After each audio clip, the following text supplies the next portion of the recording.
नमस्कार, आप देख रहे हैं बिग फाइट लाइव। आपके साथ मैं श्वेता मिश्रा अवस्थी।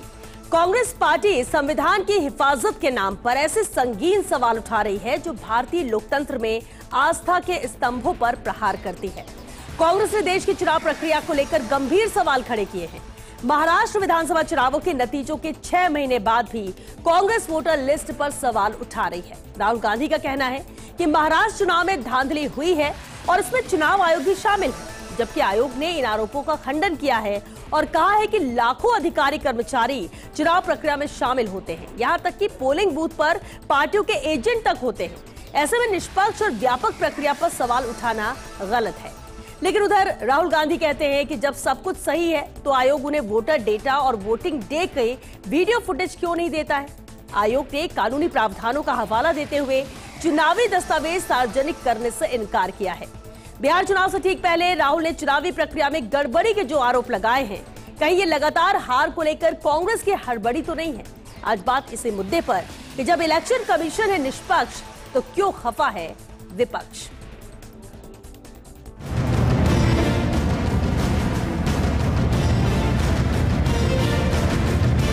5 महीने में 40 लाख नए वोट जुड़े। तेलंगाना में जीत गए, कभी कुछ बोले नहीं।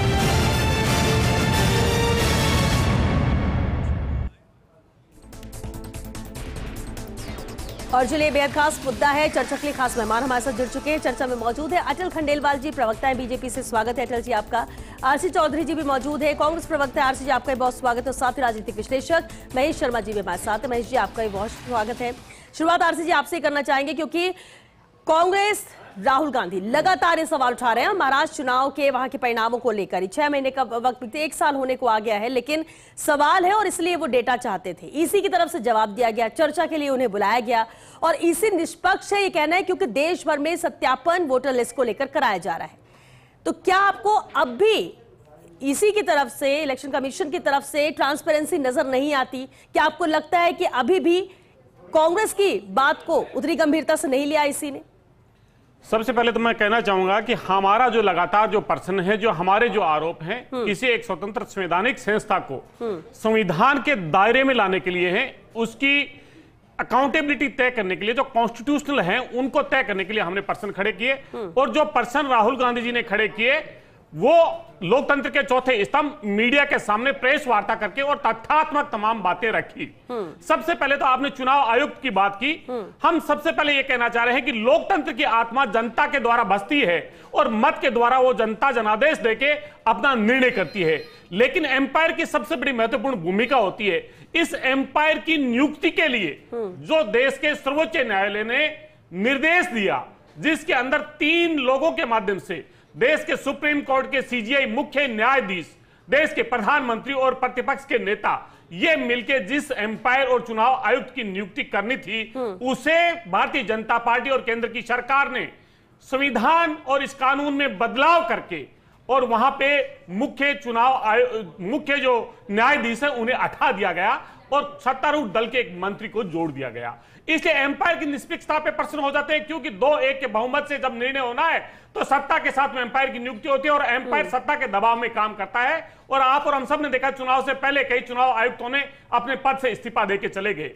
चुनाव आयोग को लेकर, जो महाराष्ट्र को लेकर जो प्रश्न उठाए, ये संविधान और जनता के बीच में चुनाव आयोग की जिम्मेदारी बनती है कि वो निष्पक्ष हो ही नहीं, दिखना भी चाहिए। और दिखने के लिए तमाम जो सवाल आए उसको किस प्रकार से और पारदर्शी बनाया जा सकता है, उसको आत्मसात करते तो बेहतर होता। उन्होंने आरोप लगाए और उन्होंने बातें कही।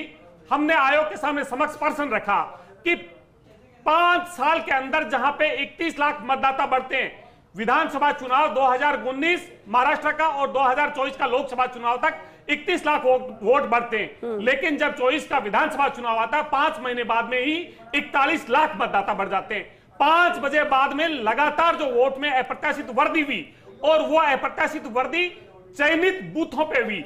88,000 बूथ महाराष्ट्र में है, 12,000 बूथ पे वृद्धि होती है जो भाजपा के वहां पे जो प्रत्याशी रहे, और किस प्रकार से लोकसभा में भारतीय जनता पार्टी को करारी शिकस्त मिली और जो स्ट्राइक रेट जहां पे 30% के लगभग लोकसभा में था वो बढ़ के 89% हो जाता है। इसलिए चुनाव आयोग की जिम्मेदारी बनती है कि वो जनता के मत की रक्षा करे और संविधान के दायरे में रखे। लेकिन ठीक है, आपने महाराष्ट्र को लेकर चिंता जाहिर की कि ये चीजें हुई हैं और इसको लेकर आप सबूत की भी बात कर रहे हैं और आप अपनी बात भी रख रहे हैं, लेकिन इतना वक्त भी हो चुका है और सीधे तौर पर कहा भी जा चुका है कि जो डेटा आप मांग रहे हैं, जो सबूत मांग रहे हैं, वो नहीं दे सकते हैं, आप नहीं बता सकते, उससे सब चीजें लीक होगी कि कौन किसे वोट दे रहा है, उसे नहीं लीक किया जा सकता, ये सही नहीं, ये कहा गया। लेकिन अब अगर हम सिर्फ महाराष्ट्र को लेकर बात करें, बिहार के चुनाव हैं और बिहार से शुरुआत की गई है कि हम वोटर लिस्ट का सत्यापन करेंगे। आपको क्या कांग्रेस के लिए यह कहा जा रहा है कि बिहार के चुनाव है, उसके मद्देनजर कांग्रेस का डर है हार का, इसलिए ऐसा किया जा रहा है, या आपको लगता है कि बिहार के चुनाव में भी ऐसा ना हो, उससे पहले इससे ठीक किया जाना चाहिए? श्वेता जी, आप एक जिम्मेदार चैनल पे और जिम्मेदार एंकर हैं और मैं आपसे उम्मीद करता हूं कि लोकतंत्र के अंदर सवाल करना लोकतंत्र की ताकत होती है। किसी संस्था की कमजोरी अगर है तो उसे जवाब देके उसकी अपनी जो पारदर्शिता सुदृढ़ करना चाहिए। लोकतंत्र में अगर सवाल पूछना बंद कर देंगे तो लोकतंत्र पंगु हो जाएगा और तानाशाही का वहां पे पूरा जो है आभामंडल हो जाएगा। इसलिए हमने प्रश्न पूछे लोकतंत्र के अंदर, वो हमने मांगा कि वोटर लिस्ट इलेक्ट्रोल जो है वो विद फोटोग्राफ राजनीतिक दलों को उपलब्ध करा दिया जाए। आखिर क्या वजह थी फोटो के साथ में वो उपलब्ध करने पे मना कर रहे थे? हमने कहा कि लाइन में कौन मतदाता लगे हुए हैं, अगर उसकी फोटोग्राफी दे दी जाए, सीसीटीवी फुटेज दे दी जाए तो कहां दिक्कत होती है? क्योंकि वो तो लोगों को प्रेरित करती है कि वो वोट देने गया और मैं देने नहीं गया। अब इसी पे जवाब नहीं ले लेते। ठीक है, आपने जो कहा अटल खंडेलवाल जी, ये सवाल बार बार उठ रहा है और विपक्ष में सवाल उठाना भी उनका लाजमी है और सत्ता पक्ष की जिम्मेदारी बन जाती है कि आप उनका जवाब दे सके, कैसे भी दे सके। लेकिन अभी ये जो क्या दिक्कत क्या हो रही है, क्योंकि ऑब्जेक्शन जो इसी का था वो है कि हम वोट डालते नहीं दे सकते किसने वोट डाला, हम वो लीक नहीं कर सकते। लेकिन ये कह रहे हैं कि भाई कतार में है या वो लिस्ट जिसमें हमें ये पता रहे कि वोटर ली, ये अगर सवाल अगर तो ये गंभीर आरोप है जो सत्ता पक्ष के ऊपर उठाए जा रहे हैं, इस पर लगाम कैसे लगे? पहली बात तो चुनाव आयोग है वो एक स्वशासित संस्था है, तो बेसिकली आप ऐसे समझिए श्वेता जी कि जब ये कर्नाटका में, तेलंगाना में, हिमाचल में जीत जाते हैं तब इनके लिए वोटिंग मशीन है वो भी ठीक हो जाती है, चुनाव आयोग भी अच्छा हो जाता है। इसका बहुत बढ़िया सा काम है कि आप आरोप लगा देते हो किसी भी एजेंसी पे स्वशासित और चाहते हो कि सरकार इंटरफेयर करके और दखल अंदाजी करके और ये बोले कि भी ऐसा कर लो, जो कांग्रेस कह रही है कि इनको ये चाहिए वो दे दीजिए। उसके लिए जो कमिश्नर हैं उनका कोई ना कोई सॉलिड रीजन होता है। आप ऐसे देखिए कि अभी तो आईटी युग है, डिवाइसेस हर जगह लगी रहती है, एडमिनिस्ट्रेशन हर जगह है रहता है, पोलिंग बूथ पे कांग्रेस के और बीजेपी के सभी के लोग रहते हैं। फिर इनको इतना डाउट क्यों है? इनको केवल जहां ये हारते हैं, जब ये हारे हैं तब डाउट है। और मैं तो ये कहना चाहूंगा कांग्रेस मित्रों से भी और कांग्रेस के ऊपर वाले जो केंद्र के नेताओं से भी कि एक बार जीते हुए स्टेट को छोड़ दो ना आप, कि हम नहीं मानते साहब, आप ये गलत है, हमें जिताया है वो गलत है और हम छोड़ते हैं ये सत्ता, और हम जो कह रहे हैं कि भाई इस तरीके से वोटिंग कराओ तो ही हम वोट करेंगे, वो करके देख लो। लेकिन जहाँ जीते वहां वो क्यों बोलेंगे? वो क्यों बोलेंगे? क्योंकि उनको गड़बड़ी वहां लग रही है जहाँ ये जीते हार के इनका कहना है। इसीलिए मैं बोलना चाहता हूँ कि इनकी हर बात का जवाब देना कभी भी उचित नहीं है। जो चीज वास्तव में ये मतलब लायक है जवाब देने के, वही अगर न्यायालय कहता कि भाई ऐसा कर दो, वहां पर भी तो ये गए थे, कोई कारण हुआ होगा जहां पर उन्हें कहा गया कि नहीं भाई इस तरह की जो आप मांग रहे हो वो चीजें नहीं दे सकते। अब घर घर जाकर के अगर चेक किए जा रहे हैं मतदाता, बिहार में उन्होंने कहा ना कि भाई घर घर जाकर के और मतदान लिस्ट को चेक किया जाएगा, तो उसमें क्या आपत्ति हो सकती है? अच्छा निर्णय है, आप भी जाइए, आप उनका सपोर्ट भी कीजिए। ये जो स्वशासित संस्थाएं होती है उसका सभी पार्टियां जाकर मिले, कुछ बात करें और जवाब लो। पहले महेश जी, हाँ ठीक है, अचल जी आपने अपनी बात रखी। महेश जी, इस पूरे मामले को अगर देखा जाए, लगातार महाराष्ट्र को लेकर राहुल गांधी सवाल उठा रहे हैं, चर्चा भी इसी के साथ होती है और अब इसी ने नया कदम उठाया कि सत्यापन की बात की जा रही है, कैसे इसे आप देखते हैं कांग्रेस के सवाल और आरोपों को लेकर भी? देखिए, जहाँ लोकतंत्र है और लोकतंत्र में विपक्ष की बात भी सुनी जानी चाहिए, कहीं न कहीं उसके जो डाउट्स हैं या जो ऑब्जेक्शंस हैं उनके बारे में चुनाव आयोग को गौर करना चाहिए। और कोशिश ये करनी चाहिए कि उसकी जितनी भी तमाम आशंकाएं हैं या सवाल हैं उनका जवाब देना चाहिए। सवाल एक तो ये भी है, दूसरा ये है कि जिस तरह के जो एक नया ट्रेंड चल गया है कि हर चुनाव में, चाहे मतलब आप ये देखिए 2014 से लगातार ये ऐसी चीज़ें हो रही हैं कि जिसमें कभी इलेक्ट्रॉनिक मशीन्स हैं या ईवीएम को है, कभी किस पे, हर चीज़ के हर स्टेज पे, हर स्टेप पे चुनाव के उसमें ऑब्जेक्शंस की बातें होने लगी हैं। खासकर कि अगर विजय कुछ अपने कोई भी किसी भी दल की अगर विजय हो जाती है जहाँ, तो वो उस मामले में तो बोलता नहीं है। जहाँ उसको हारने की संभावना होती है तब वो ऐसा लगता है। आप ये देखिएगा कि कई ऐसे मुद्दे होते हैं जो चुनाव दौरान विपक्ष भी उसको भुनाने की कोशिश करता है, गरमाने की कोशिश करता है। उसी तरह से मतलब सत्तारूढ़ अपनी उपलब्धियों को भुनाने की कोशिश करता है। इन सब चीज़ों को ध्यान में रखते हुए कि स्ट्रेटेजिकल एक पॉइंट आम आदमी एक जो मतदाता को लुभाने के लिए जो चीज़ें होती है वो कहीं ना कहीं सब दल अपने अपनी तरह से कोशिश करते हैं। लेकिन आपको क्या लगता है चुनावी सिस्टम को अपने और पारदर्शिता की जरूरत है, या आपको लगता है कि जिस तरह से मजबूती के साथ है वो सही है? अभी तक चुनाव आयोग जो स्वायत्त शासी संस्था है एक, उस पर विश्वास सभी को होना चाहिए। जहां उस पर डाउट होता है तो उसको क्लियरिफाई करना चाहिए, और जो कर रहा है डाउट उसको भी मतलब क्या कहते हैं सेटिस्फाई करना चाहिए, ताकि जिससे ये बट वगैरह की जो गुंजाइश रहती है वो खत्म हो जाए। और आप जैसे महाराष्ट्र के चुनाव के जो परिणाम को लेकर के जो भी डाउट्स हैं, मुझे लग रहा है कि अभी तक वो उस चीज को लगातार बन रहा है, लेकिन कहीं ना कहीं उसको डाउट जो लेकिन क्या आपको लगता है कांग्रेस की जो मांग है वो जायज है? क्या आपको लगता है ये है संभव या फिर इम्पॉसिबल है? इसलिए बात कर देखिए, एक सार्वजनिक मंच की, सार्वजनिक जगह की बजाय उसे अपने डाउट से, मेरे पे अगर आप डाउट रहे मेरे से आगे बात कीजिए ना, उसी तरह चुनाव आयोग के पास जाकर के बात की जा सकती है। लेकिन होता यह है कि माध्यम सिर्फ प्रचार के लिए उसका उपयोग नहीं होना चाहिए लोकतंत्र में।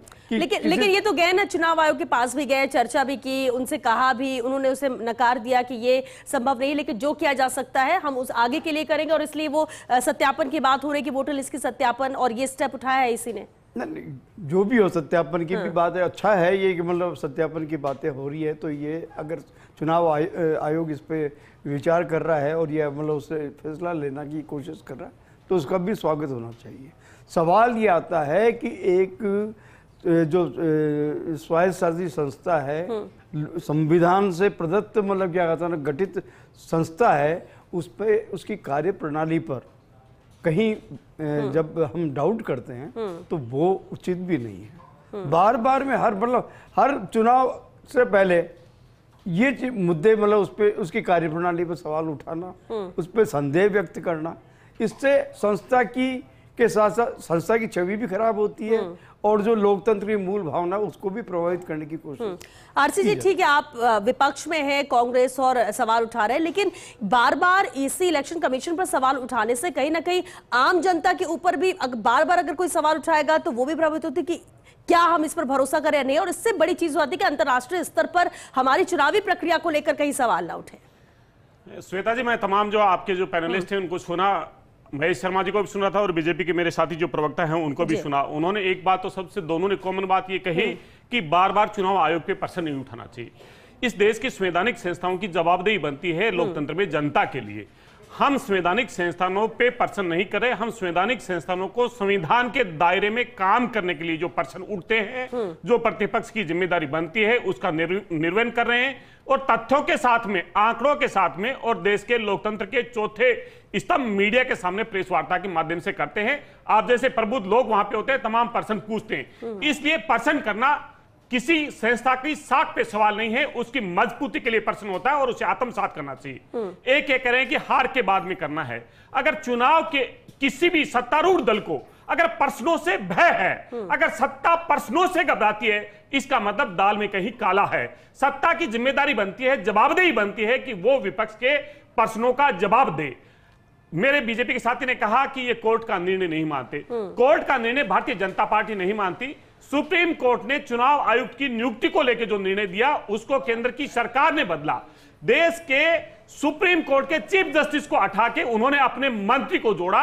इसलिए एम्पायर की जो नियुक्ति है, जो चुनाव आयुक्तों की जो नियुक्ति है, वो संदेशपद हो गई। और ये केंद्र की सरकार और भारतीय जनता पार्टी ने की। क्यों की? इन्होंने कहा कोर्ट का निर्णय नहीं मानते। हाई कोर्ट ने कहा सीसीटीवी फुटेज दे दीजिए। जब हाई कोर्ट ने निर्णय देके चुनाव आयोग को कहा तो केंद्र की सरकार ने चुनाव आयोग से परामर्श करके जो चुनाव की धारा 93(2) है, जिसमें सीसीटीवी फुटेज को उपलब्ध कराने की जवाबदेही तय करती है, उसमें बदलाव कर दिया और कहा कि हम सीसीटीवी फुटेज को नहीं दे सकते। कौन लोग वोट डालने गए, कौन लोग कतारों में लगे, 5 बजे बाद में इतना प्रतिशत मतदान कैसे बढ़ा और सिर्फ उन्हीं बूथों पे कैसे बढ़ा जहां पे भारतीय जनता पार्टी के प्रत्याशी थे। ये पर्सन उठते हैं तो जिम्मेदारी बनती है सरकार की और आयोग की, जिसपे संवैधानिक जिम्मेदारी है कि वो जनता के। ठीक है, एक और सवाल का जवाब दीजिए, वक्त भी खत्म। आरसी जी, अब बीजेपी ये कहती है कि जहां आप हार जाते हैं या जहां हारने का अंदेशा होता है वहां पर ये सवाल आप उठाने लगते हो, जहां जीतते हो वहां सब कुछ ठीक रहता है। इसका भी एक जवाब दे दीजिए। श्वेता जी, मैं कह रहा हूं कि सरकार की तो जवाबदारी बनती है, जब पर्सन उठाए उस पर्सन का जवाब दे। ये हार का कह के अपनी साजिशों को पीछे ना छूटे। हमारा प्रश्न उठाना हमारी जिम्मेदारी बनती है और आपकी जवाबदेही बनती है कि उन प्रश्नों का जवाब दें। ठीक है, केवल उन प्रश्नों का जो कि रिलेवेंट है, उन प्रश्नों का जवाब कोई भी नहीं दे सकता जो केवल सबकॉन्शियस माइंड के साथ इमेजिनेशन के ऊपर बेस्ड हो, क्योंकि वो अनंत है सवाल।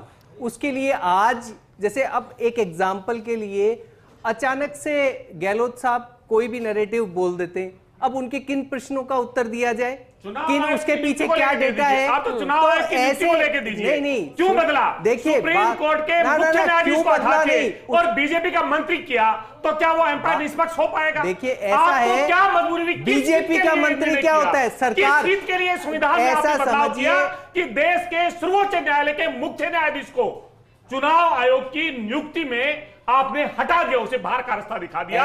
ये क्या मजबूरी रही सरकार? कोई मजबूरी नहीं, कभी भी कोई मजबूरी नहीं रहती है। बेसिकली ये देखा जाता है कि भाई कहां पर किसकी उपयोगिता है और किस जगह पर किसकी उपयोगिता नहीं है। इलेक्शन कमीशन है, उसमें जिसकी उपयोगिता होगी और उसके अंदर ही तो किया जाएगा। अब ये आप देखिए, सरकार किसी पार्टी की नहीं, पूरे भारत देश का न्यायाधीश ऐसा समझिए कि मुख्य न्यायाधीश नहीं करना चाहिए। अरे सरकार का आप जिसको चुनोगे उसको रखे क्या? आप चुनोगे उसको रखे? आप बताओगे हमको? जब आपने 106 में से आज तक जो संवैधानिक, सुनिए, आपने जो भी अमेंडमेंट किए 106 बार, उसमें 77 बार कांग्रेस ने किए। आपने इमरजेंसी लगाई 38 से लेकर 42 तक आप लोगों ने अमेंडमेंट किए और उसमें पूरी संवैधानिक संस्था को अपने अधीन किया। इस पर महेश जी इस पर एक जवाब, क्योंकि बार बार उठा रहे हैं और कहा यह जा रहा था कि सीजीआई तब तक उनके मौजूदगी थी जब तक कि ये कमेटी नहीं बना लेते और इसलिए जब वो बन गई तो उनकी जरूरत नहीं रही। ये जवाब दिया जा रहा है। क्या वाकई में प्रक्रिया क्या थी इसमें? क्यों इस पर सवाल उठ रहा है? इतनी बड़ी चीज अपनी मन से तो कोई नहीं कर लेगा कि मनमर्जी जब हुआ हमने जिसको भी शामिल कर लिया, किसी को भी हटा लिया। नहीं, ये वाली जो चीज है ना, इसमें डाउट में हर काम में और किसी संस्था पे और जो भी काम हो चुका है उस पर डाउट नहीं किया जाना चाहिए। सार्वजनिक रूप से मुख्य न्यायाधीश, मैं आप बहुत जिम्मेदार पत्रकार, मैं बता रहा हूं, सुन रहे हैं। मैं ये कह रहा हूं कि इन्होंने पूछा कि पर्सन में ये बदलाव किया गया, कौन सा कानून था? चुनाव आयुक्त नियम अधिनियम 2023 के अंदर देश के सीजीआई को हटाया और भारतीय जनता पार्टी ने अपने मंत्री को उसका सदस्य नियुक्त किया। 2-3 के बहुमत से सत्ता। देखिए ये वाली उस समय मतलब क्या होता है, जो आप ये जिसकी बात कर रहे हैं, क्या किया क्या नहीं किया, इसके ऑब्जेक्शन हो सकते हैं। तो आप विपक्ष के विपक्ष, आप तो पत्रकार है, बताइए ना सर, देश के न्यायाधीश पे नहीं होना चाहिए, मुख्य न्यायाधीश पे नहीं होना चाहिए। यही तो मेरी बात सुनिए ना, जो चीज है ना कि जितना मतलब सत्ता पक्ष जिम्मेदार है उतना ही विपक्ष भी जिम्मेदार है और साथ साथ ही जो एक प्रक्रिया जो है वो बनाई जानी चाहिए और साथ साथ ही समय के अनुसार, आवश्यकता के अनुसार उसको आगे अनुसरण भी किया जाना चाहिए।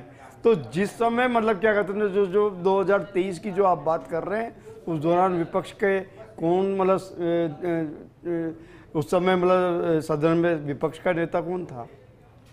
क्या उस समय कोई पार्टी उस समय मतलब विपक्ष की हैसियत रखती थी क्या? सिर्फ सुप्रीम कोर्ट, क्योंकि वक्त खत्म हो गया, आरसी जी। चलिए, कांग्रेस बार बार सवाल उठा रही है, आगे कांग्रेस का स्टैंड क्या रहने वाला है इस पर? क्योंकि इलेक्शन कमीशन तो क्लियर कर दिया है, अब वो सत्यापन भी करा रही है वोटर लिस्ट का, ताकि आगे के लिए भी सब चीजें सामने रहे। हमने कहा कि लोकतंत्र के अंदर मतदाता सूची में है, चुनाव आयोग जनता के बीच में जा रहा है, रेक्टिफिकेशन कर रहा है, स्वागत योग्य है। लेकिन जो राजनीतिक दल चुनाव के माध्यम से जनता के बीच में जाते हैं, वो इलेक्टोरल उन्हें भी बता दीजिए, ताकि उनके ऑब्जेक्शन से आपके सामने आ जाएंगे।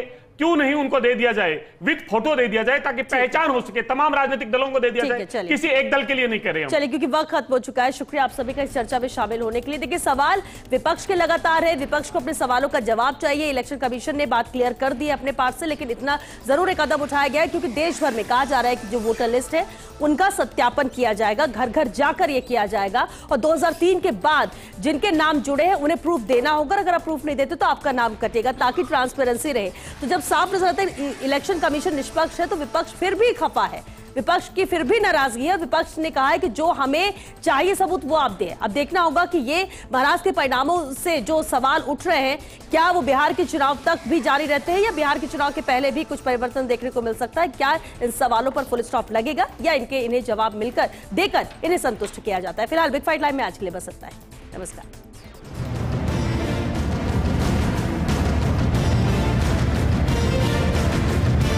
5 महीने में 40 लाख नए वोट जुड़े। तेलंगाना में जीत गए, कभी कुछ बोले नहीं।